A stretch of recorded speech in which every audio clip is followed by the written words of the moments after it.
what I'm going to focus on, rather than running you through the entire public contracts regulations, is those specific changes and new rules that are going to be relevant most pertinently to any bidder for a public contract, but then to spin out some social enterprises more particularly. So starting with some of the things that are just important to know if you're bidding for public contracts in terms of the new procedures that there are in place and changes to existing ones. The open and restricted procedures, which are probably the ones if you've bid for public contracts already that you're most familiar with, they remain largely unchanged, although I'll come to some changes to the PQQ stage in a minute. We have a new competitive procedure with negotiation, which is going to be available in the same circumstances as competitive dialogue, so a contracting authority can choose between the two. And the circumstances where they're available is where their requirements cannot be met without the adoption of readily available solutions. The contract includes design or innovative solutions, or the contract cannot be awarded without negotiations in the eyes of the contracting authority because of specific circumstances that relate to complexity, legal or financial makeup or risk. So there's an opportunity there for contracting authorities to use this new competitive procedure with negotiation, which, if I can put it this way, looks a lot like the restricted procedure, but with the opportunity to negotiate with tenderers after the contracting authority has received tenders in. So it'll be interesting to see whether that procedure gets used, whether it's seen as a benefit to the bidder because there's a chance to negotiate and have a dialogue of sorts with the contracting authority rather than simply having to put in your tender and it's take it or leave it. There's also the innovation partnership, which I won't dwell on, but essentially it's a new procedure that's there to cover a bid that would look at both initial product development but then subsequent purchases of that product. So if it's something that really isn't available on the marketplace already. And it's a tendered procedure similar to that competitive procedure with negotiation. In terms of the open and restricted procedures, there's just a quick slide there to look at what the timescales look like as they've changed slightly under the new regulations. And I suppose the key thing to highlight might be that the restricted procedure now requires 30 days to be given for the PQQ stage and 30 days to be given for the tender stage. The 30 days for tenders can be shrunk down by 5 days if everything's done electronically and tenders are received electronically. So there's a chance for contracting authorities to keep that timetable really quite short. But that said, built into the regulations is a requirement that time limits must be considered sufficient to complete PQQs or tenders. So potentially there's a chance there for bidders to turn around and say, well, hang on, contracting authority, you really just haven't given me enough time to do what you're asking me to do. I wanted to talk about lots and limiting lots and contracts for a minute because I think this is something that could be an opportunity, certainly for smaller organisations with changes to regulations. In particular, a contracting authority can limit the number of lots under a multi-lot contract that a tenderer can either bid for or that can be awarded to the tenderer. And if they want to do that, they need to specify the maximum numbers for both in their contract notice. How those contracts under each lot are awarded to the bidders who win more than the number that is the maximum is something that contracting authorities will need to think about in advance. It's not simply a case of the bidder setting out which ones they'd rather have if they won more than one. And the criteria for awarding them must be objective and non-discriminatory, so you can't just let the contractor choose. So any contracting authority wanting to do that will need to think that through. I can see the logic in trying to break something down into lots and then make sure that lots are awarded to lots of different providers, but they need to think about the logic behind that and how it's going to be applied. Linked to that is the requirement now under the new regulations to turn the idea of lots on its head. So now contracting authorities must either break the contract down into lots or they must justify their decision not to in writing, so reporting internally and then in the contract notice.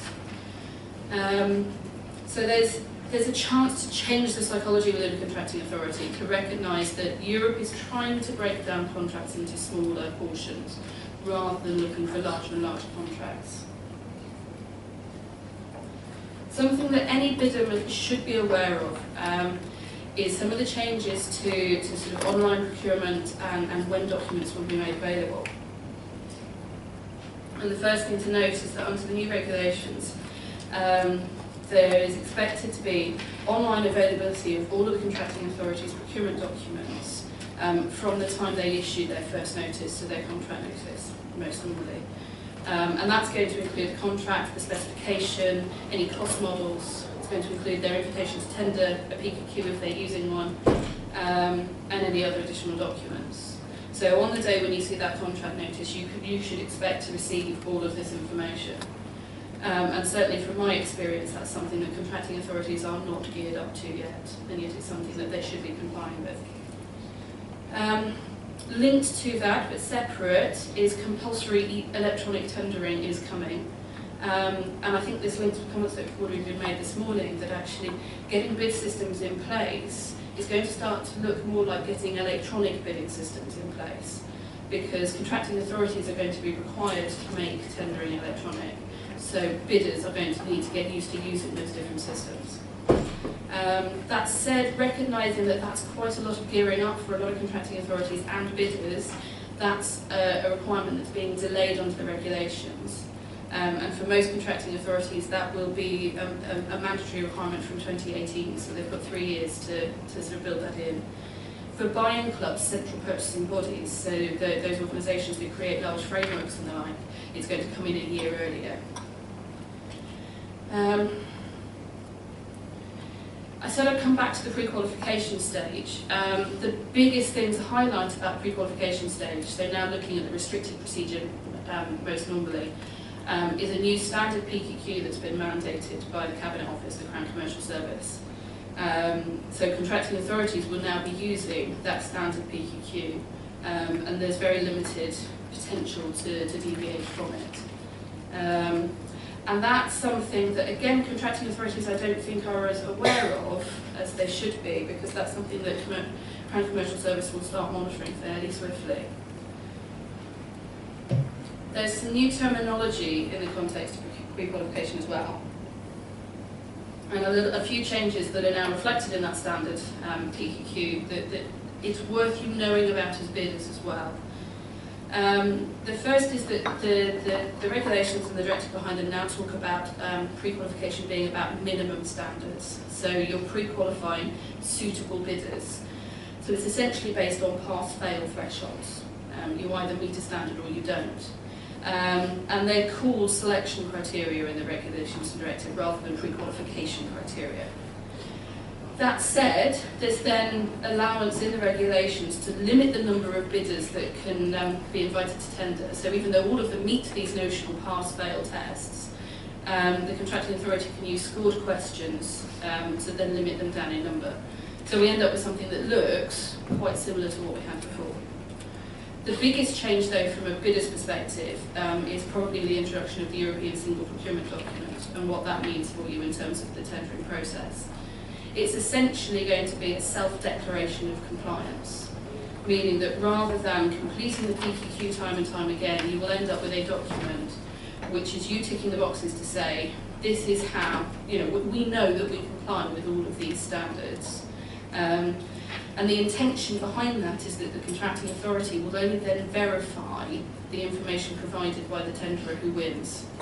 So it saves a bit of time in the sense that they have one document that they can share with any contracting authority when they tender, and it's time saving for the contracting authority because they will only have to test that information, verify that information for one tenderer rather than potentially dozens. There is, of course, a risk of legal challenge there if any of the information is untrue, and there'll be an obligation on the contracting authority to reject a tenderer if it turns out later on that the information is untrue or inaccurate. I mention exclusion only because it comes in at pre-qualification stage for most processes. There are some different exclusion grounds coming in, both under the discretionary and the mandatory fields. And the only one I'll mention now really is there's a potential for a contracting authority to exclude a bidder for significant or persistent deficiencies in the performance of a prior public contract where that led to early termination or damages or other sanctions. So if you've had a contract terminated for poor performance in the past, that's now a potential chance for a contracting authority to exclude you from tendering altogether. So contract management and contract performance on other contracts becomes really, really valuable. The thing that I'd mention about that is that there's nothing in that wording that says it has to be a relevant contract. It's simply any public contract. So if you've got varied areas of service, you'd hope that a contracting authority would look to relevance and proportionality there, but there's nothing to require them to. Perhaps the biggest change at PQQ stage that you need to be aware of, I think, is in relation to economic and financial standing. What the new regulations do is limit quite tightly the information that a contracting authority can ask for in the economic and financial standing, the information that they're asking for. They're limited now essentially to bank references and insurance details, published accounts and turnover statements, and group company information. So the first impact of this is that while contracting authorities have used them a lot in the past, it does imply they can't use credit reference agencies unless it's simply to verify the information that they can ask for. In terms of turnover, what it does say, which is perhaps helpful certainly to smaller organisations, is that the annual turnover that they ask for must be no more than twice the contract value. So they can't look for a turnover which is disproportionately large given the size of the contract. They can look at the minimum turnover in the area of work that the contract relates to, which I think is going to be pertinent to very large organisations, the Sercos of this world, who have lots of different service areas where their overall turnover isn't that important to the contracting authority, but their turnover in a particular contract area might be. In both cases, if there are special risks that the contracting authority has identified, they can expand that, increase it. So I think the knock-on effect of all of this, from the bidder's perspective, is that I suspect you can see more and more contracting authorities trying to seek greater protection through a contract because they don't feel they can limit people at PQQ stage on their financial strength. So you can see more contracting authorities asking for payment in arrears, or payment in advance, probably more likely, looking for performance bonds or parent company guarantees, or looking for a financial retention of some sort. So just be aware that because of the limits on the information that contracting authorities can ask for, they may be seeking protection in other ways. In terms of technical and professional ability, there's now, perhaps more usefully and less restrictively, a list of information that can be requested, and as you see from the slide, it's fairly broad. References are only to be used to establish a sufficient level of experience. So looking back to that sort of that pass-fail idea, this is only to make sure that somebody is sufficient, not to rank them in terms of how good they are.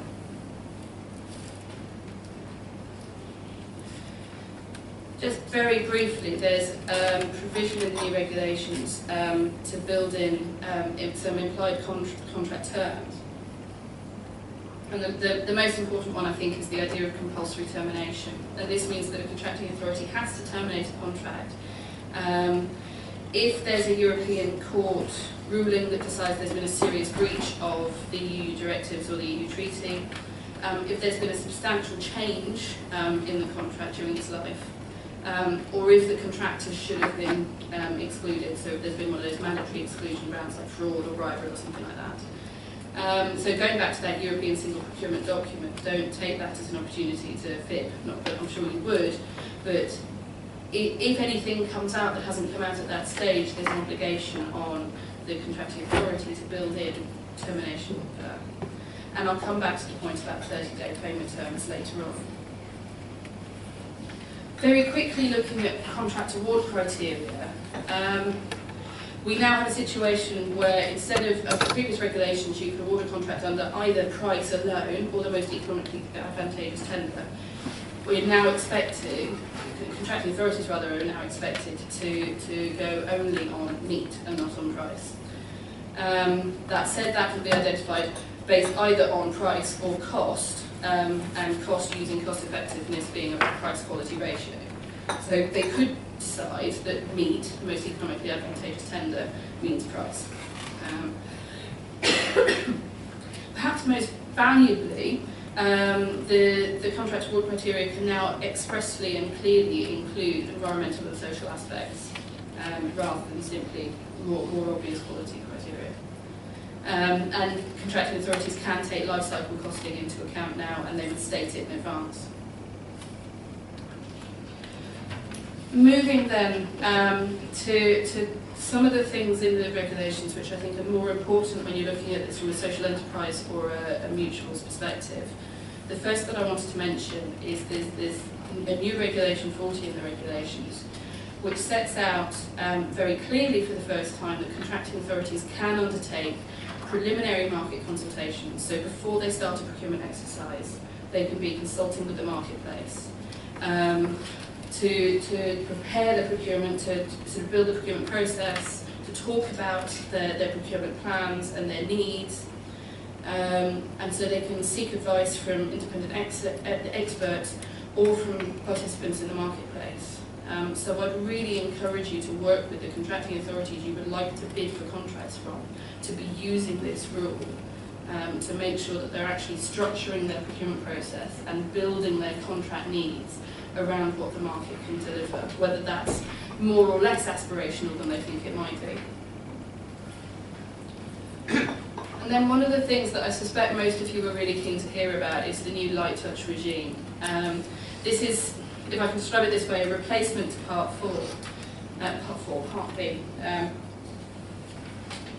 B services. And it's a significant change to the regulations in the context of spin-outs, given that many previous arguments for spinning out a section of an authority and awarding them a contract without a tendering process would have been based on the fact that the services fell under what used to be known as Part B and therefore were exempt from the main body of the regulations.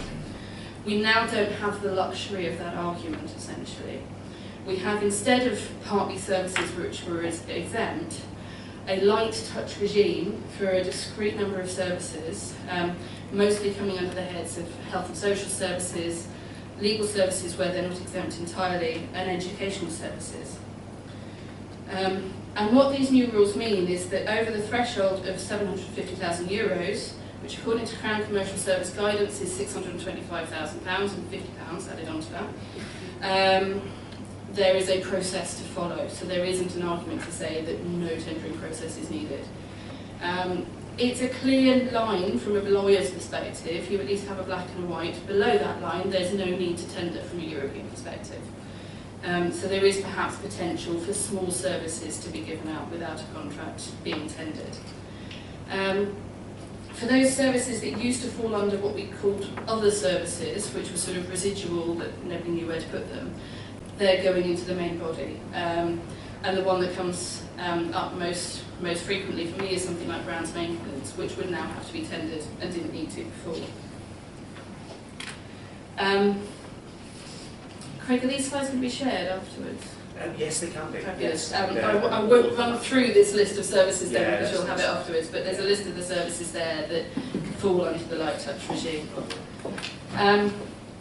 Essentially what the light touch regime process looks like is that the contracting authority must publish either a contract notice or a PIN, a prior information notice, to start the procedure, which includes some basic details about the procedures, so what the conditions for participation might be, any time limits that the contracting authority is going to put on it, and what their award procedure is going to look like.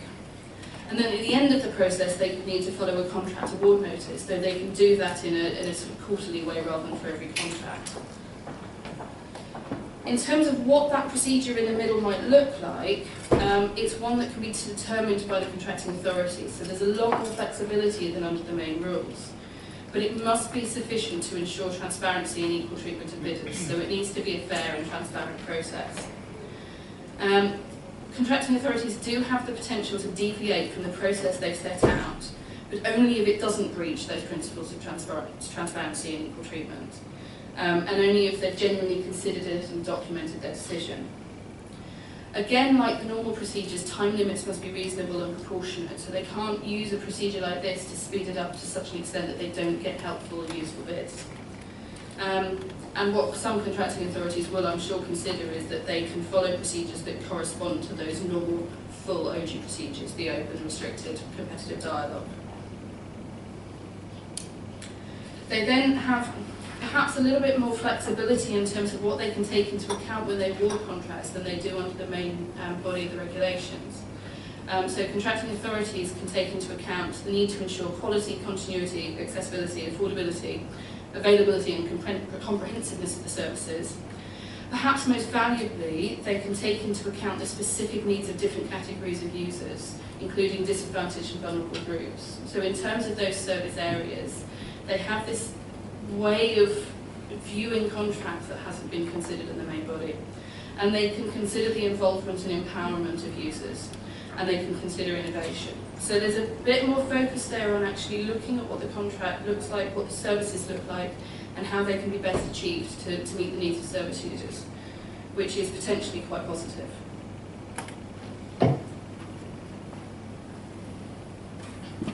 I then wanted to look at two opportunities that contracting authorities have to ring-fence competition. The first, which will be relevant to some of you, is Regulation 20, which looks at supported businesses. Now, this loosely reflects a rule that was in the previous regulations, but it's broader and hopefully more helpful. Contracting authorities can reserve, so ring-fence competition for contracts to what's described as sheltered workshops, and then new to economic operators whose main aim is the social and professional integration of disabled or disadvantaged persons. In either of those cases, at least 30% of the workforce of the potential provider must be disabled or disadvantaged workers. So there's two things I wanted to flag there. The first is that 30% line. Under the previous regulations, that was up at 50%. So 50% of the provider's employees had to be disabled. And a quick straw poll of overdue contract notices over the last few years showed that, well, I could find 5 examples across the last 4 years where it's been used in this country. So it hasn't been a rule that's been used. So perhaps shrinking that down to 30% will mean more contracting authorities are willing to use it. The other thing I'd flag is that the change from the previous regulations, which allowed this rule to be used for disabled workers, has now been expanded to disadvantaged workers. And I think that's really, really valuable, especially, or not least, because disadvantage isn't defined, either in the regulations or in the directive behind them. So it's up to the contracting authority to identify for itself what its logic is for ring-fencing competitions to disadvantaged workers, and what disadvantage means to them. And that might change across the country, depending on what different areas of deprivation there are and what needs there are. So again, I think there's more potential for contracting authorities to use this rule if they're encouraged to do so. The other reservation there is specifically to do essentially with what we in this country know as public service mutuals, and this is Regulation 77. So contracting authorities can ring-fence competition for a small group of services, which I'll come to in a moment, to what's described as qualifying organisations. And the first thing to mention about that is this is ring-fencing of competition. This isn't direct award of contracts. So whatever spin might have been put on this from other places, this isn't an opportunity for a direct award of a contract to a public spinner. The qualifying organisations that a contracting authority can ring-fence competition to are those where their objective is the pursuit of a public service mission that's linked to the delivery of the services in question.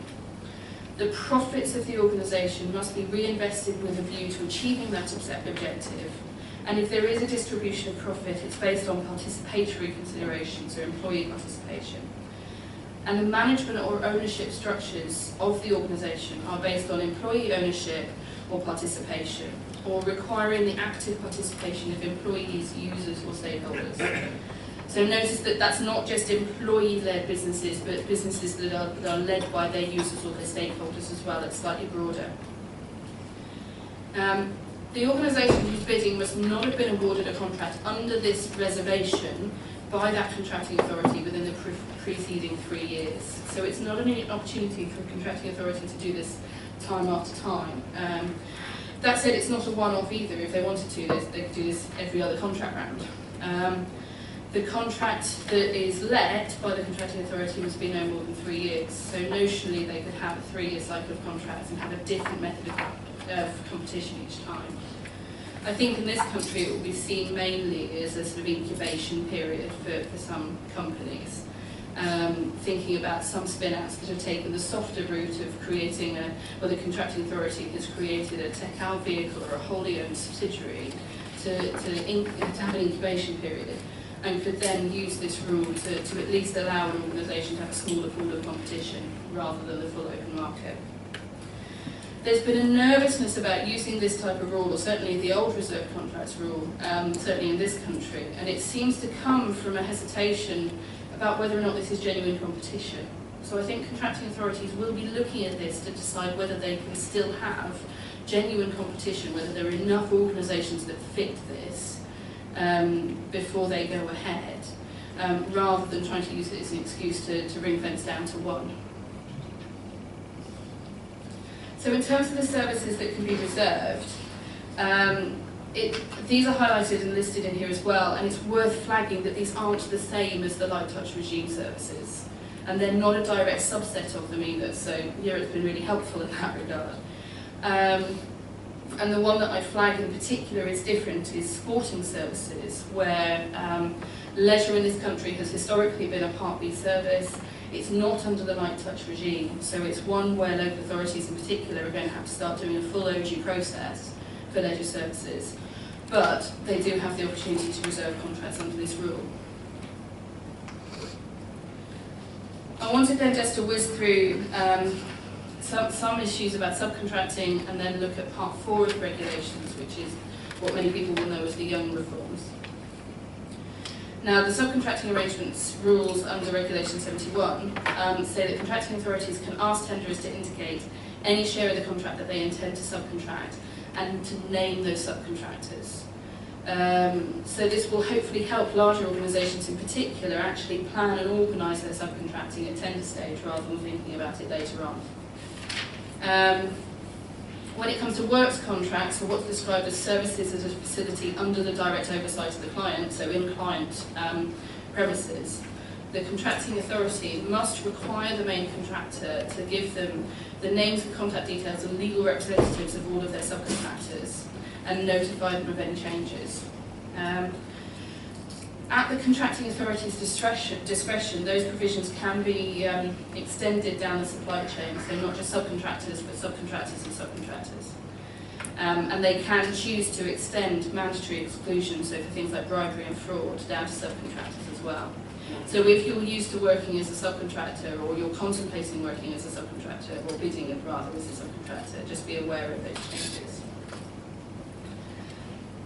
Then looking at Part 4 in the Young reforms, this is perhaps the bit of the regulations which is least liked by lawyers, because it's essentially interfering with the logic of the European rules and creating some new rules that are based purely on UK politics rather than European politics.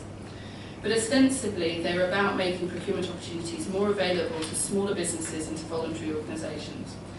Whether or not they actually achieve that goal remains to be seen.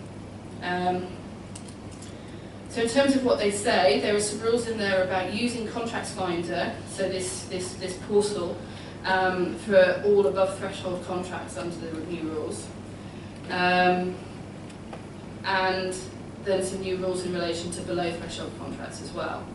And the rules in Regulations 109 to 111 to do with what they describe as below threshold procurement apply in fact to contracts between £25,000 and the threshold for services, or the main threshold for services, that £172,000 to €207,000. So even if that's for works or for the light touch regime services, it's still only up to that threshold. So where the contracting authority advertises a contract award opportunity, they have to put it on Contracts Finder. But note that that's when the contracting authority actually chooses to advertise the contract, not where they might choose not to because they're not obliged to. And perhaps more importantly, and what is supposed to be helpful to smaller organisations, is that contracting authorities must not use a PQQ between that £25,000 and £172,000 within that bracket.